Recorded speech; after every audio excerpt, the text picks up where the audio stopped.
Hi there, welcome to edupediaworld.com. You're watching the videos on circles. Now in this video we'll discuss some of the more questions, important questions from the exam point of view, which are very important. So you have to watch this video very carefully. So let's get started with the first question, that is question number 1 of this video.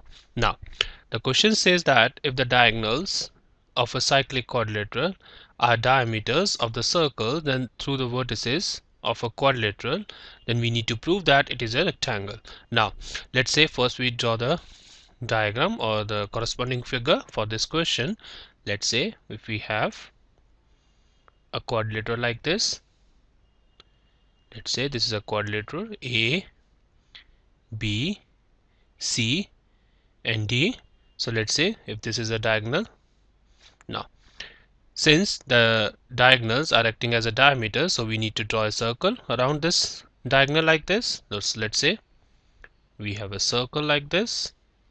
Now same way we can draw another diagonal over here, right? Now we have a circle like this. So it's given this is a cyclic quadrilateral. So if it's a cyclic quadrilateral, then we can say that angle A plus angle C equals to 180 degree and angle B plus angle D equals to 180 degree. Why? Because in a cyclic quadrilateral, sum of opposite angles is 180 degree, right? Now so we have angle A plus angle C equals to 180 and angle B plus angle D equals to 180 degree. Now let's say it's given that AC is a diameter. So it's given that AC is a diameter, right? And BD is also diameter, right? So we know that any angle in a circle, in a semicircle, is 90 degree. So if you see properly, let me use another pen. Let's say if you see this diagonal and this diagonal and this is semicircle, so angle in a semicircle is 90 degree. So we can say that this angle is 90 degree. So we can say that angle A BC is 90 degree. Similarly, if this is again the diagonal as a diameter, then this angle is also 90 degree. We can say that angle ADC is also 90 degree. Why? Because AC has diameter and in a semicircle, angle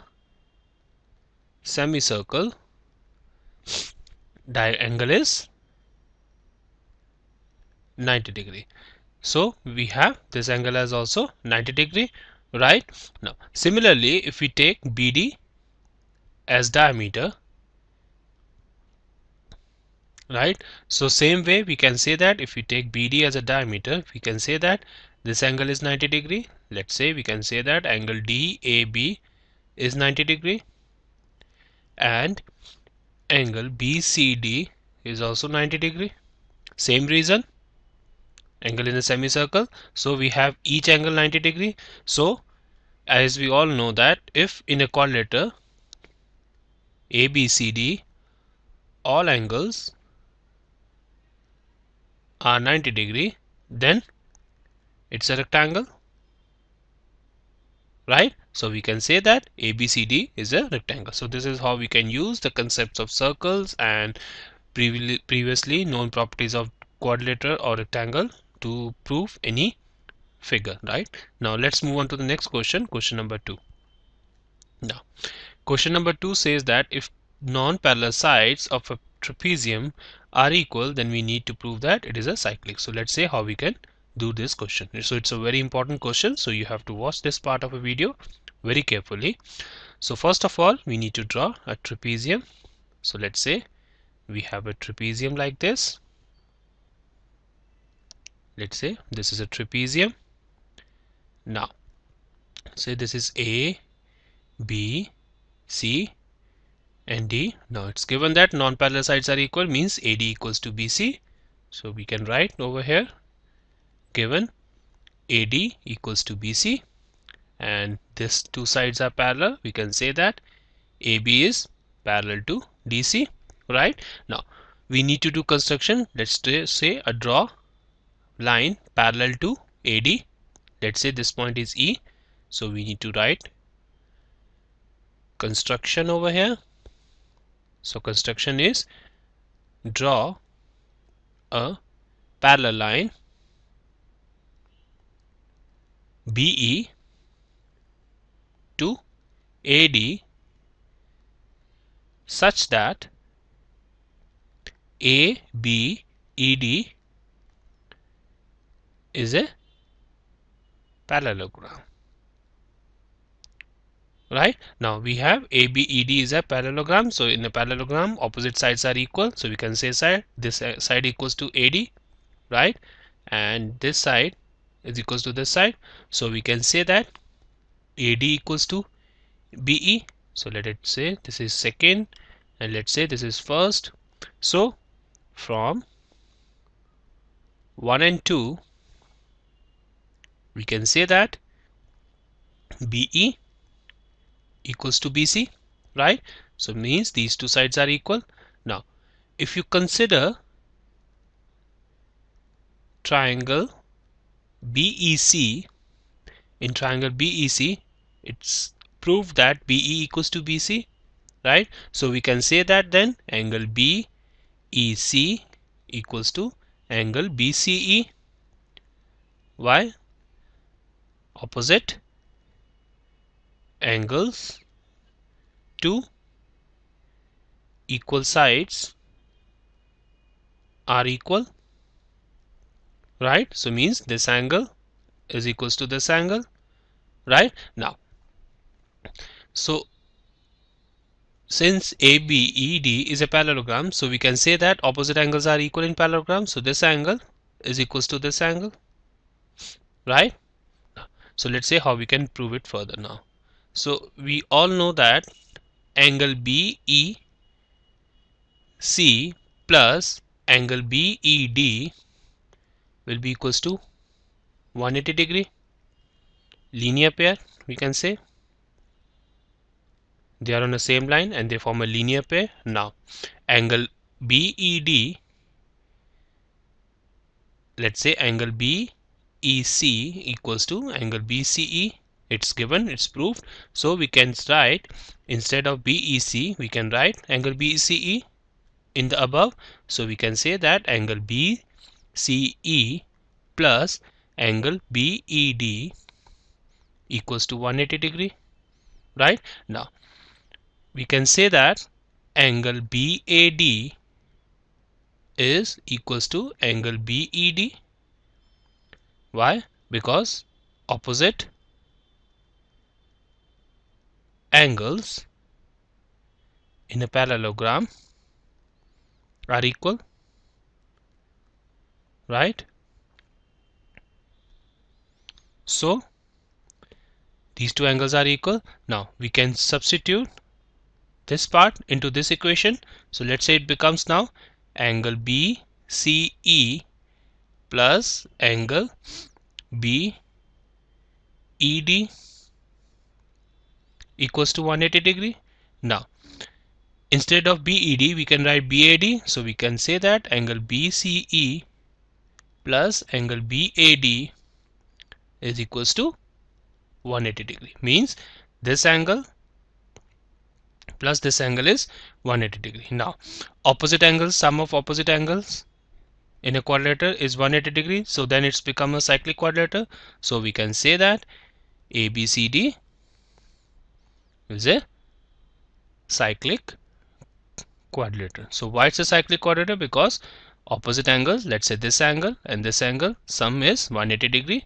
You can see it properly over here. So that's why ABCD is a cyclic quadrilateral. So this is how we can use the theorems and concepts of circles to prove these type of questions.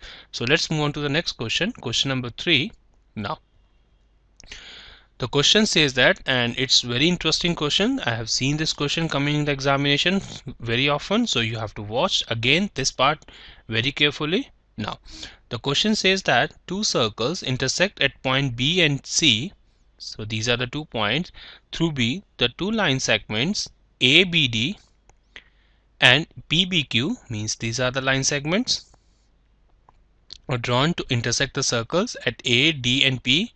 So these are the intersection points, right? Let's say this. Now we need to prove that angle ACP equals to angle QCD, means this angle is equals to this angle. So let's say how we can prove this. Now first of all, as a construction, we need to draw this line. Let's say we need to join these 2 points AP and DQ. So we can write over here construction,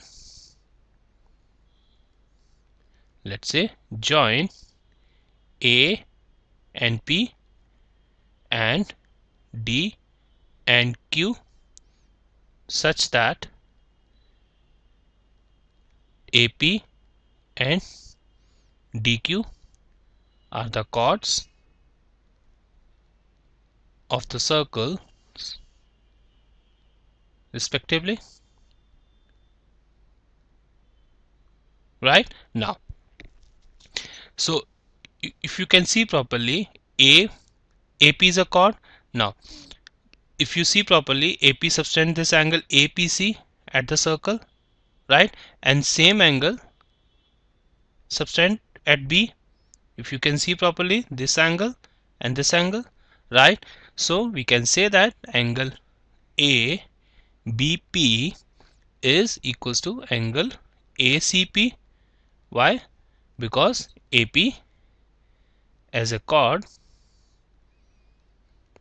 subtends equal angle at the circle or on the circle, right? So let it be first. Now if you see properly, this angle is equals to this angle, right? They are vertically opposite angles, so we can say that angle ABP is equals to angle QBD, right? Why? Because they are vertically opposite angles,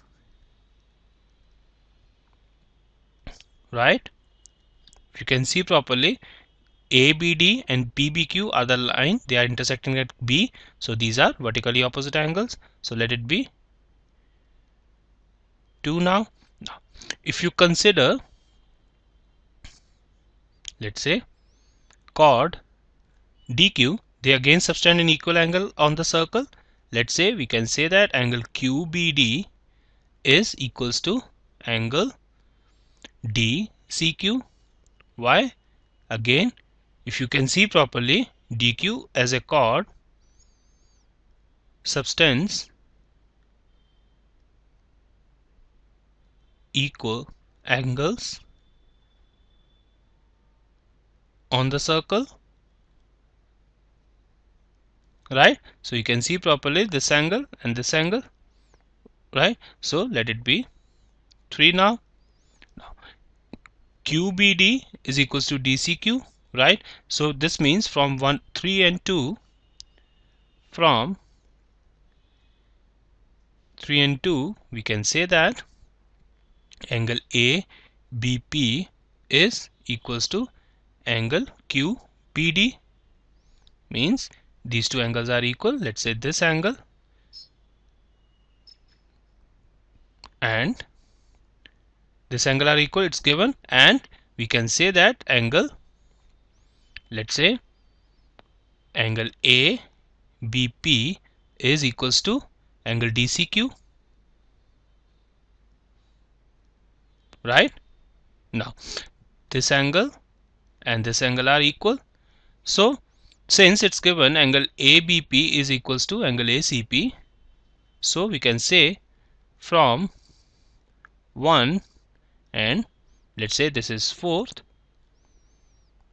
we can say that angle ACP is equals to angle DCQ. So this is how we can use the theorems of circles and various properties of lines and angles to prove these type of questions. So thank you once again for watching this video on edupediaworld.com. Keep watching further videos. Have a nice day.